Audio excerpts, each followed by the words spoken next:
ladies and gentlemen, welcome to WWE Smackdown, April 4th, 2017 review. This episode was pretty damn good, just like Raw was to post of WrestleMania 33.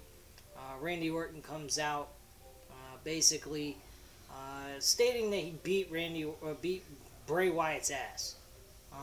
I think it was absolutely ridiculous to take the title off of Bray Wyatt and put it on Randy Orton for a 13th time. Randy Orton's had plenty of time as the World Heavyweight Champion. And once you give the title over to Randy Orton, the whole rivalry just pretty much went south in my mind. Didn't really care.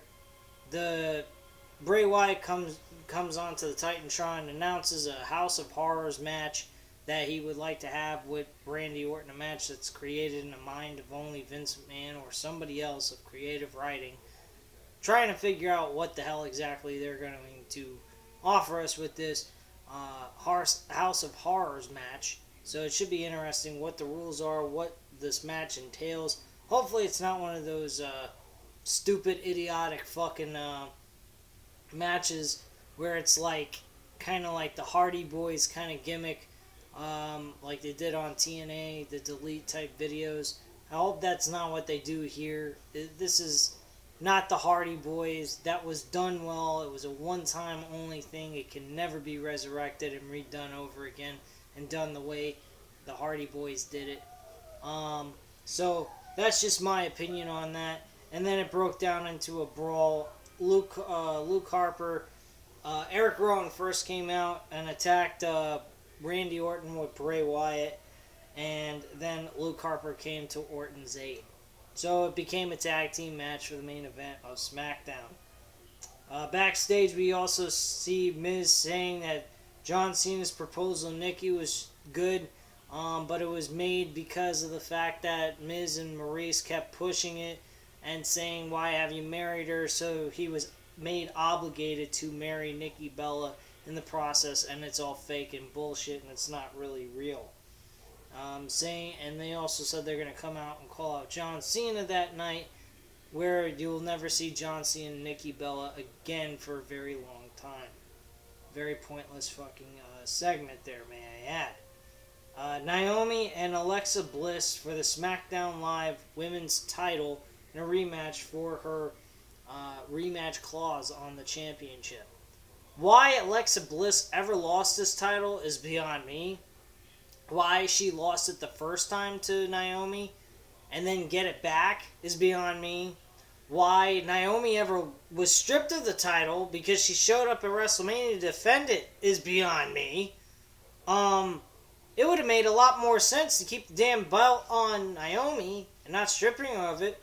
Pretty much having her fight, pretty much work her way back into being capable of defending the title, and then have her compete against 5 other fucking women, which would have been a great way to have her retain her title in her hometown. Or yet Alexa Bliss stay as champion, beat somebody else at Elimination Chamber, and have her and Naomi face each other at WrestleMania in a one-on-one match. That would have had a lot more, it would have made a lot more sense, a lot more excitement towards this. It would have made it more meaningful. In all honesty, this was a complete outrage and a joke. The match itself wasn't all that intriguing to me. I'd maybe give it a 2.5 out of 5 stars, just to be nice. But in all honesty, the match wasn't all that great. Alexa Bliss loses by a submission hold by Naomi and taps out. Alexa Bliss is now at the bottom of the totem pole. She doesn't even really fucking matter anymore. And completely, utterly pointless. Then we have Kurt Hawkins come out, issued an open challenge, and giving someone 10 seconds to come out. And when he said 10, Ty Dillinger from NXT shows up. My God, have I ever heard a pop from this guy? This is the first time, man. This guy got a heavy-duty pop. I mean, I knew he was popular in NXT, but fuck, man, he was popular on this show than he ever had in NXT. And I have to admit, I'm not a big fan of Ty Dillinger. I don't like his character gimmick. I think it's kind of fucking lame. His in-ring work, I have to admit though, is good. It's decent. But his gimmick is completely, utterly ridiculous. And he loses all the time. All the time. He loses and looks like Tommy Dreamer. And the only one that could get away with doing that is Tommy Dreamer. Because he did it the best out of anybody. And he was able to give you a fucking brutal, hardcore match. In these type of matches, you gotta at least win most of the time. Not lose all the time. I mean, get like at least a 50-50 or somewhere around the odds of winning 75% out of 100 of your matches. But my God, this guy loses every fucking match and he's already pushed up into the main roster, which don't make no fucking sense to me. But who fucking cares? But he does beat Kurt Hawkins' ass, doesn't job out to him, and wins the match easily with a tiebreaker. Mojo Rawley was interviewed about winning the Andre Battle Royal and said he's just getting started. Who fucking cares? He's getting started to suck a fucking black man's dick, for all I know. Don't really matter to me, because he's pointless. The Miz and Maurice come out dressed up as John Cena and Nikki Bella. Completely, utterly ridiculous, but funny as hell. The only problem I had with this is they said they were going to call out John Cena and Nikki Bella. They didn't call out nobody. They imitated them and made fun of them and pretty much stated what we all knew was happening. They weren't going to be on television for a while. So who fucking cares what this whole segment was? But what made this segment even better was the aftermath after the segment was over, because immediately afterwards, Nakamura comes out when Miz is done with his whole charade of being John Cena. And that crowd exploded beyond belief. I thought I was fucking seeing Hulk Hogan come down to the ring for like the first time in a long ass time when it was 2002. And this was the same exact crowd fucking reaction. It was ridiculous. Nakamura is an outstanding performer. I loved him on NXT. Loved watching his in-ring work. I hated the fact they made him a paper champion on NXT. Hopefully they do a lot better with him on Smackdown or Raw, or just basically overall on the main roster, whichever show he's more successful with. But hopefully he does not go to Raw or goes to Raw and stays on Smackdown during this draft. That's another thing I'd like to mention. Why introduce NXT major name stars onto SmackDown and all that shit when they're not officially part of the main roster just yet?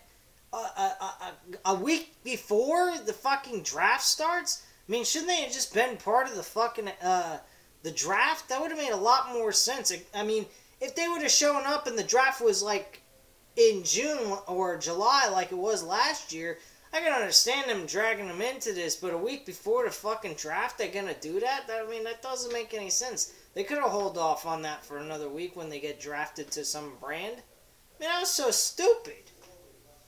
Finn Balor Monday night made a lot of sense showing up. He was on the Raw roster before he got injured. Ty Dillinger and Shinsuke Nakamura had nothing to do with it. Had nothing to do with SmackDown. Nor the Revivals. They actually showed up on Monday Night Raw. This whole fucking thing is ridiculous. And them doing that. That was stupid. All those guys that were mentioned or brought in on television the week before that fucking draft should have just been drafted on the draft day next week. So they're kind of a little bit of a week earlier. Hopefully they make a ruling on the fact that these guys cannot be drafted. They are excluded from the draft and they're not at all anywhere going to be drafted whatsoever.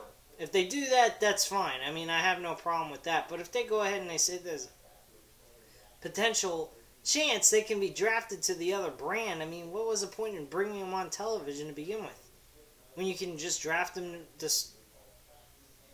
on the fucking that episode of next week. It makes no sense. But with all that being aside, Shinsuke Nakamura got a hell of a fucking reaction that's beyond belief.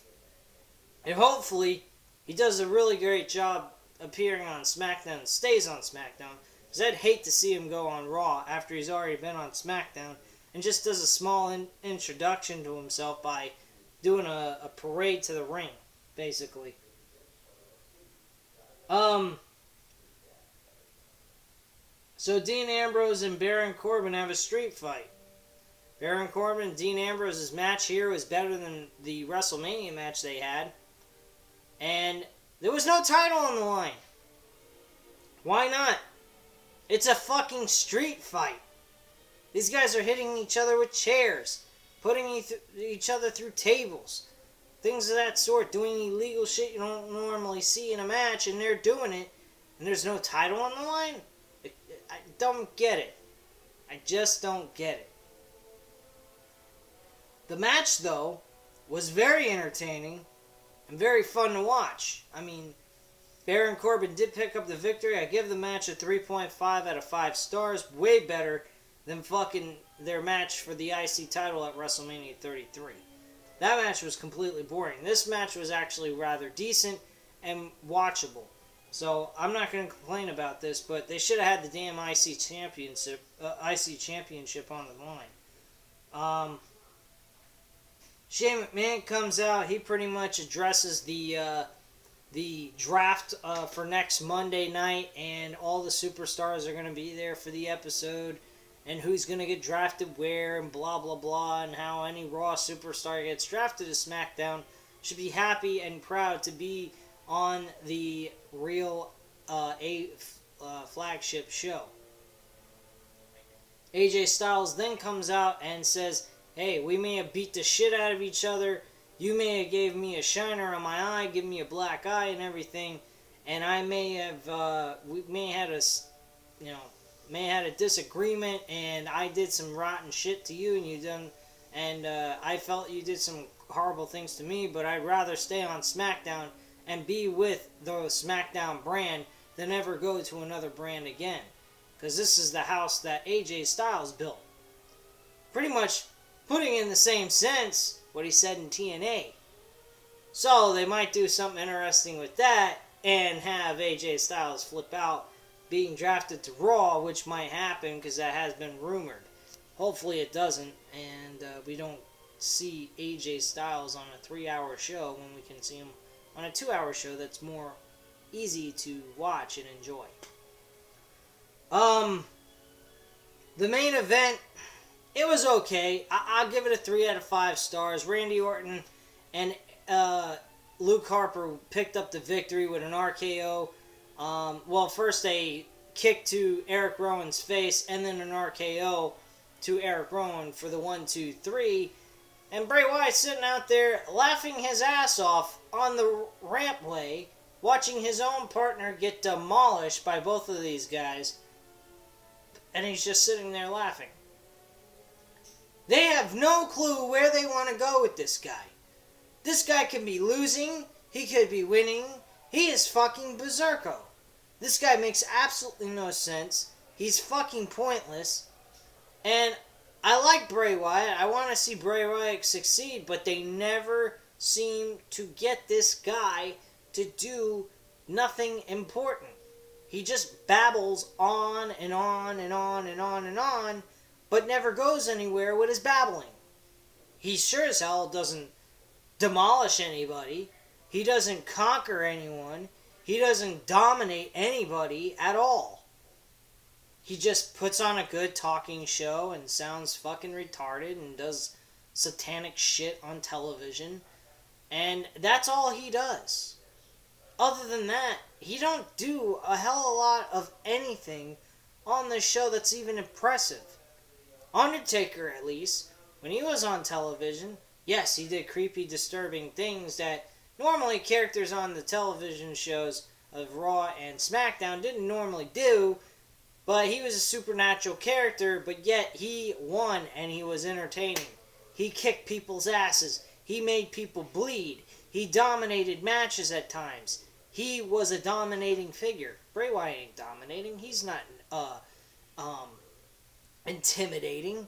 There's nothing at all intriguing about Bray Wyatt, except for his babbling, and sometimes that's even annoying. So, Who gives a fuck about Bray Wyatt at this point? There is no point in Bray Wyatt even being on this show. I am sorry to say that, but they took all interest away from me when they took the title off Bray Wyatt. I think it was a crying shame they did that. I think giving the title to Randy Orton was a bad decision. And I think by having Bray Wyatt lose to Randy Orton and then have Randy Orton beat him again in a tag team match is another stupid, idiotic decision on WWE's part. But hey, WWE has made some stupid decisions, but I'm not taking away.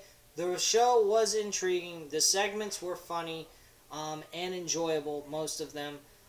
Some of the matches were okay. I won't down it. Especially that street fight. That was the best match on the card. Ty Dillinger was entertaining to watch. But in all honesty, the whole build on Bray Wyatt is my main problem with SmackDown right now. This is ridiculous, Randy Orton being champion. I don't understand it. I think it's a crying shame, and I think it's a complete slap in Bray Wyatt's face. And also, Randy Orton was saying he wants to put over Bray Wyatt, and yet he doesn't get that opportunity. Probably because Vince McMahon wanted Randy Orton being champion, because Vince McMahon don't like Bray Wyatt and the way his image is. So he says, fuck that. We'll give it to Randy Orton. He's the image I want. So we'll give it to him. I don't got John Cena in the title picture anymore. So I'll give it to another guy who's an old fucking timer, just like John Cena, has been around the same amount of time. But anyway, my point being, the show overall was a pretty decent show. I enjoyed watching it. Hope you guys liked the video. Hit the thumbs up if you did. Hit the subscribe button. And leave your comments and opinions down below about the episode. Let me know what you guys thought, and I'll definitely get back to you on that. Alright, speak to you later. Bye.